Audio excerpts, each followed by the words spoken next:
Hola, hola, hola, soy Víctor, estoy leyendo por aquí mi novela Nieblas de Perdición, me alegra un montón que estés ahí y vamos por el capítulo 15, que se titula Desesperación. Los anteriores están grabados.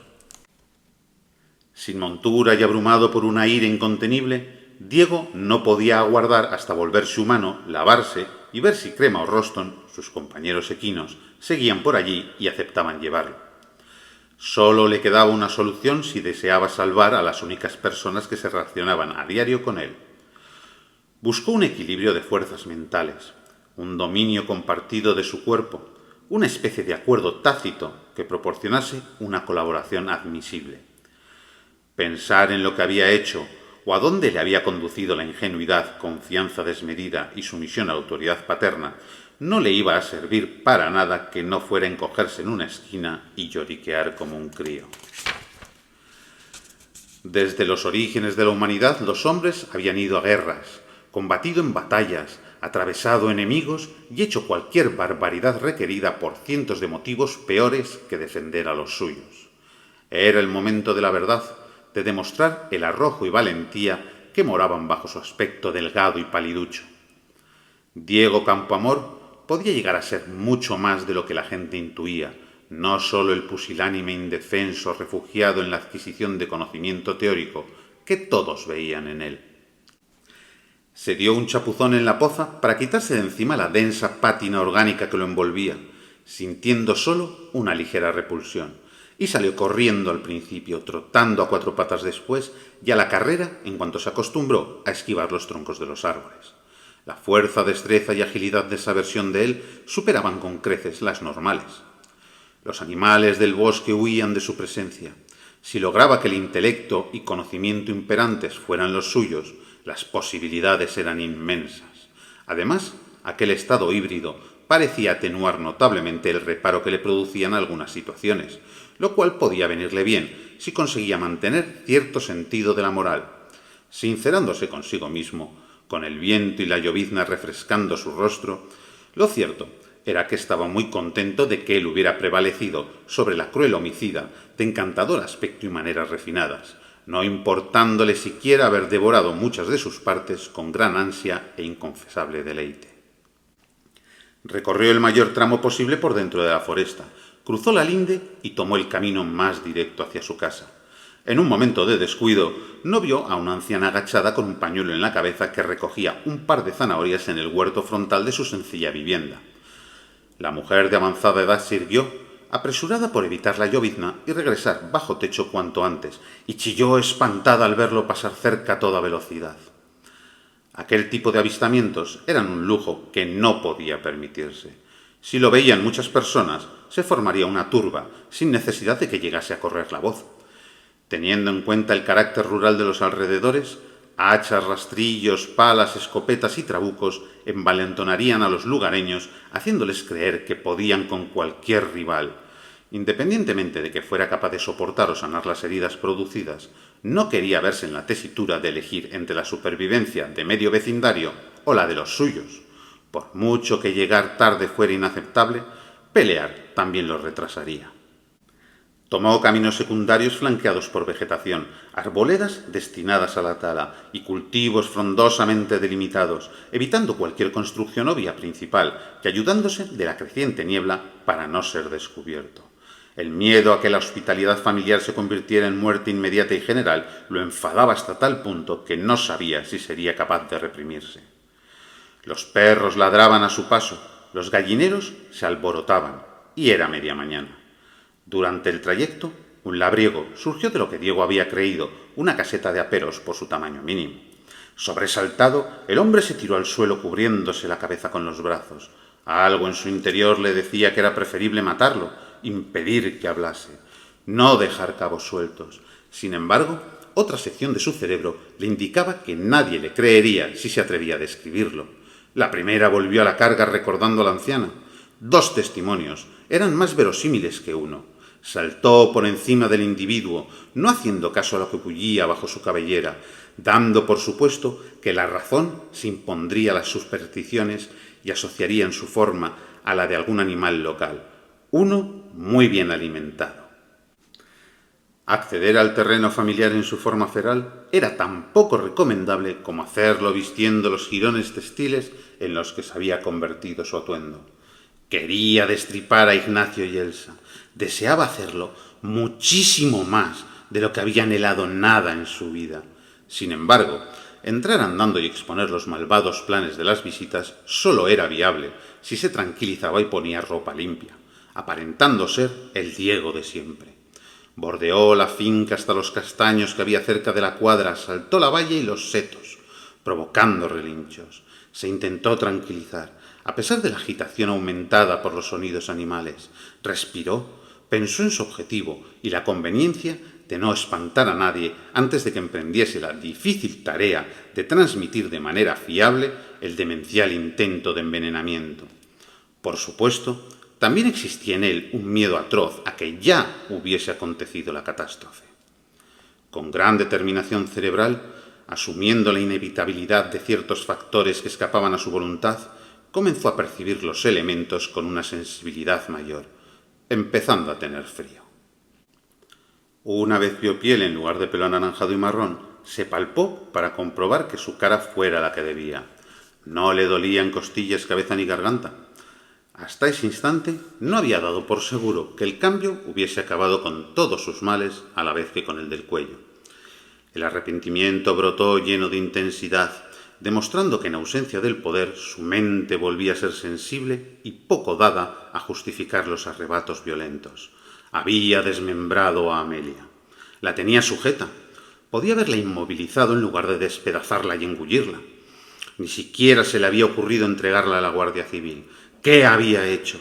¿Cómo iba a vivir con eso? Era una persona terrible, despreciable y se dio cuenta de que no tenía ninguna prueba, que su asesina habría salido indemne, pudiendo aducir lo que le viniera en gana, incluso acusarle de llevarla a mitad del bosque para aprovecharse de ella o cualquier otra tropelía, siendo un lugar donde tampoco iba a encontrar agentes que se encargasen de ella.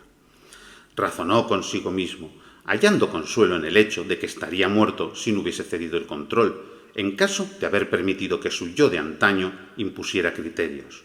Se encontraba allí, vivo y dispuesto a salvar a los suyos, únicamente porque Amelia había sucumbido ante la brutalidad de esa mitad que no quería reconocer. Debía ser fuerte y no rechazar lo que le permitía seguir adelante. Antes o después, lograría un punto intermedio que no fuera tan cruento, asumible en situaciones de emergencia. Dejarse arrastrar por angustias psicológicas y complejos procesos de adaptación requería demasiado tiempo. Solo conllevaría el envenenamiento de su padre y quienes les servían.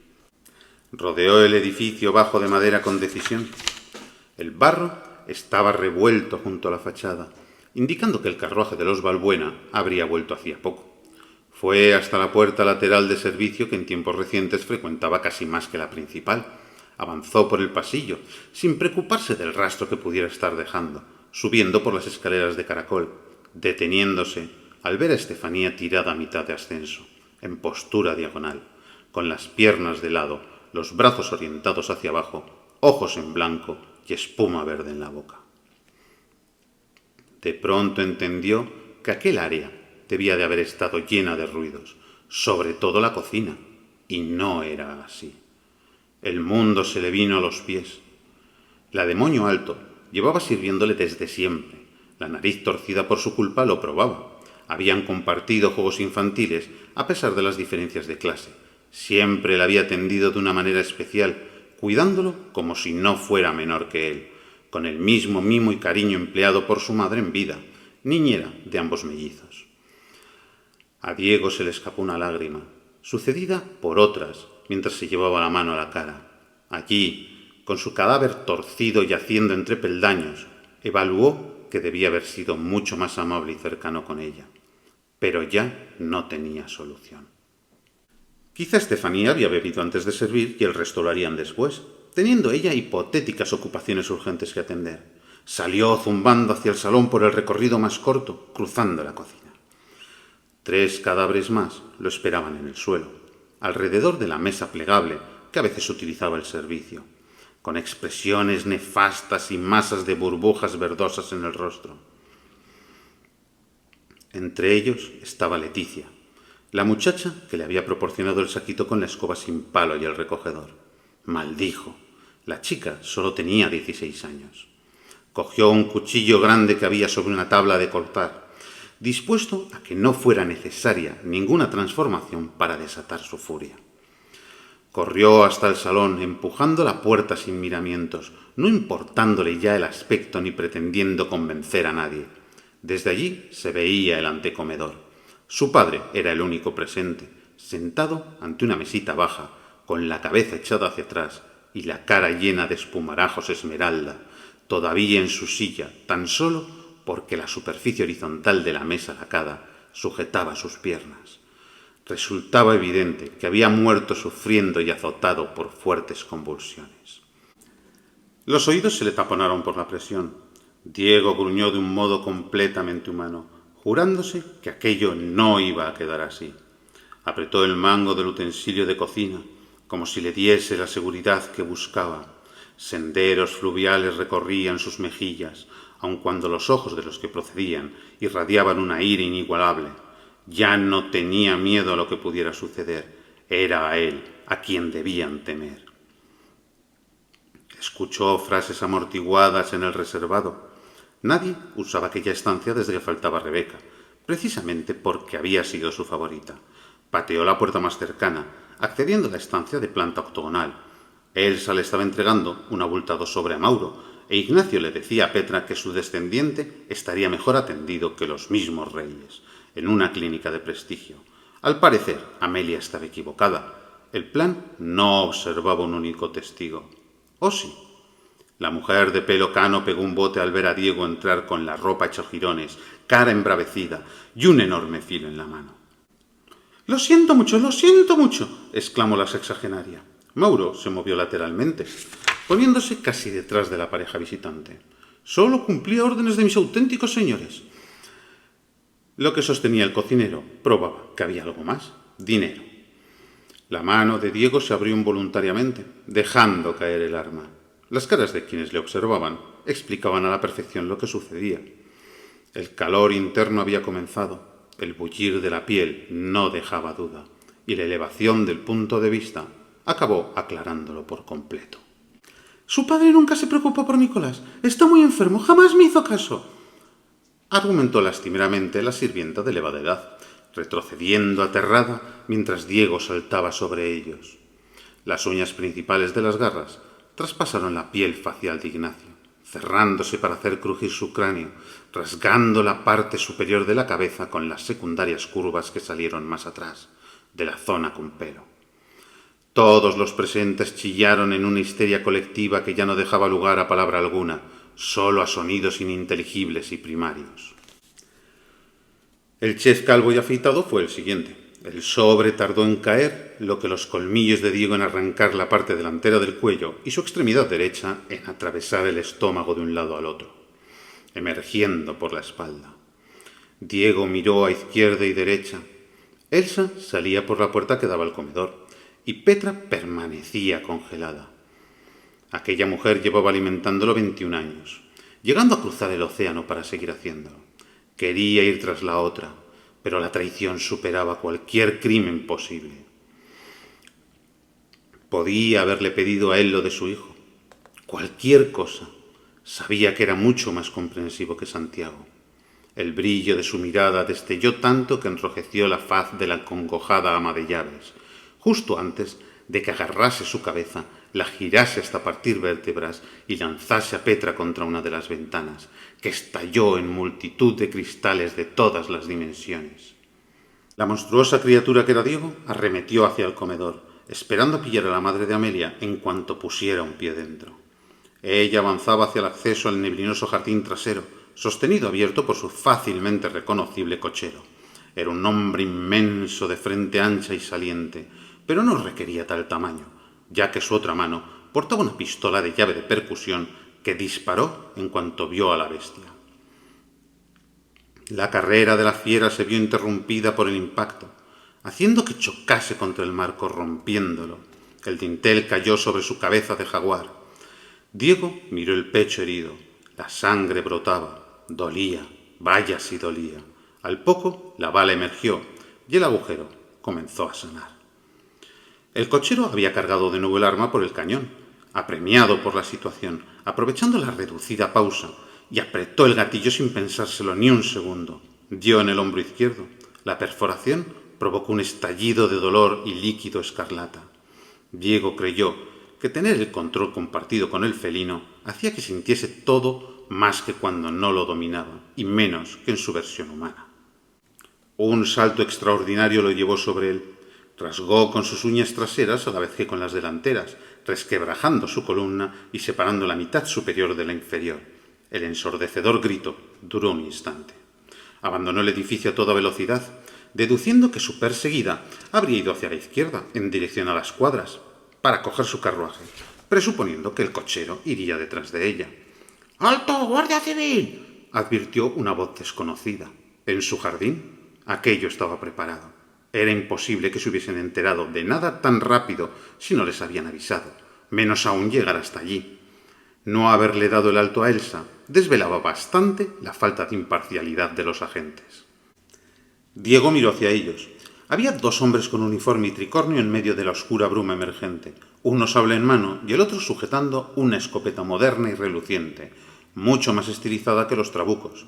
Su expresión mutó en asombro al ver a qué le estaban hablando. Era obvio que esperaban a alguien más normal. Elsa se alejaba, pero Diego no podía dejar que le pegaran un tiro. Mayor calibre significaría más cantidad de dolor. La indecisión entre un objetivo y otro concluyó cuando sonó el trueno artificial y su espalda se empotró contra el muro anexo al elemento de apertura. Perdió la consciencia durante una cantidad de tiempo que le resultaba difícil de concretar, despertándolo su propio rugido hacia el cielo. Entre sus patas yacían los restos de los uniformados. Un grito autoritario proveniente del jardín delantero ordenaba ir atrás. Diego corrió hacia las cuadras. No iba a permitir que Elsa se fuera de rositas, no solo porque hubiese matado a su padre, a Estefanía y al resto del servicio, ni siquiera porque fuera testigo de su transformación o pudiera acusarle a él de lo acontecido, sino ante todo porque deseaba hacerlo. Quería sentir cómo sus uñas atravesaban los órganos de aquella condenada hija de la gran puta. Según llegó al lateral, vio a otros dos guardias corriendo hacia él, mientras la madre de Amelia se alejaba montada a caballo, sumergiéndose de manera progresiva en la difusa vaporosidad. Un escopetazo pasó por encima suyo. ¿Iba a matar a más agentes? ¿Que no describieran lo visto o fuesen corruptos justificaba sus muertes? La decisión debía ser inmediata. Ir hacia la derecha, saltar la valla y alcanzar a su enemigo en el camino, o seguir recto a acabar con la pareja armada y cogerla antes de que se marchase. La furia le abrasó por dentro, privándolo de aquel momento de duda, lanzándolo contra el hombre del sable más cercano, eliminando una actividad cerebral que estaba ralentizándolo. Diego no se resistió. Sabía que no tenía la experiencia ni el criterio exigido por la situación. Se sumió en reflexiones acerca de qué haría después, cómo iba a explicar aquello y si había una alternativa al garrote vil, una vía de escape que le proporcionara una coartada. No pudiendo pensar correctamente, confuso y alterado, lo que le preocupaba en realidad era si iba a ser capaz de asumir todo aquello y continuar viviendo sin caer en la demencia más absoluta. Seguía adelante porque lo mantenía en pie la criatura, pero ¿podría hacerlo el Diego humano? ¿La versión de él que surgiría cuando la fiera se adormilara? Al salir de la propiedad, volviendo un poco en sí, recuperando parte del control, totalmente teñido de rojo, el borroso camino estaba vacío. No se veía a Elsa por ningún lado. Agudizó el oído para escuchar el sonido de las pezuñas cerradas sobre la tierra, pero no lo captó. Estaba mareado y no veía bien. Se echó una de sus peculiares extremidades a la cabeza. En su refugio mental improductivo, no se había percatado de que el cuarto guardia había disparado una vez más, acertando. Estaba tocando una masa blanduzca donde debería haber cráneo. Aquella especie de puré era su cerebro. Acongojado, no supo si eso se regeneraría. Una cosa era una herida y otra carecer de semejante porción de sesera. Se tambaleó hacia el otro lado del camino, desorientado, perdiendo la audición y viendo triple. A lo lejos, en medio del apenas discernible prado, se encontraban las siluetas de Crema y Roston pastando, hasta que lo vieron y salieron trotando en dirección contraria. Diego no pudo culparlos. Entre ser leales y estúpidos había una gran diferencia. Le hubiese gustado que se apiadaran de él, como mínimo crema, pero sabía que la escandalera producida, el olor a sangre y su estado físico transformado no eran lo más tranquilizador del universo. ¿Hacia dónde había ido la cotorra sin piedad? Tanto que hablaba en las comidas y ahora no le decía nada, solo huía.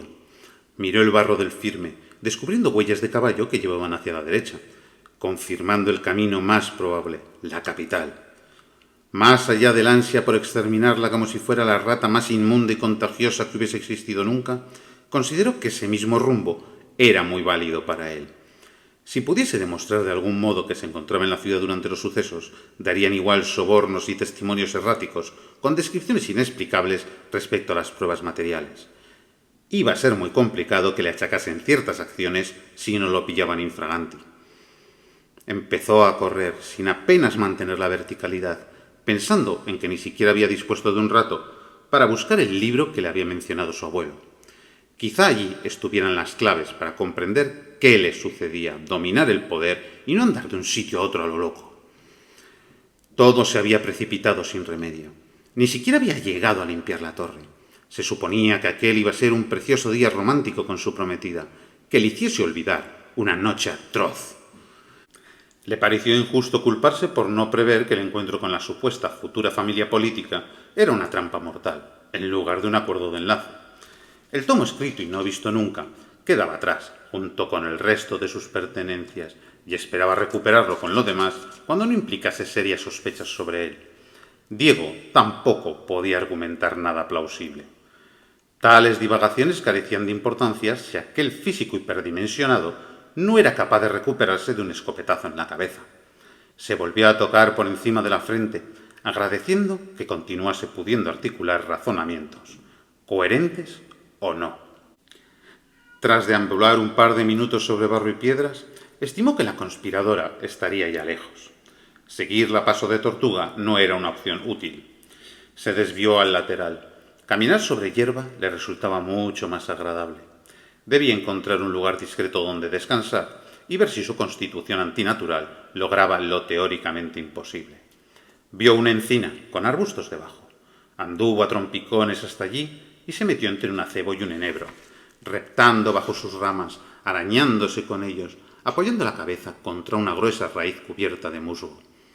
Si bien no se había alejado mucho, por aquel lugar no pasaría nadie mientras lloviese, aparte de algún animal suelto.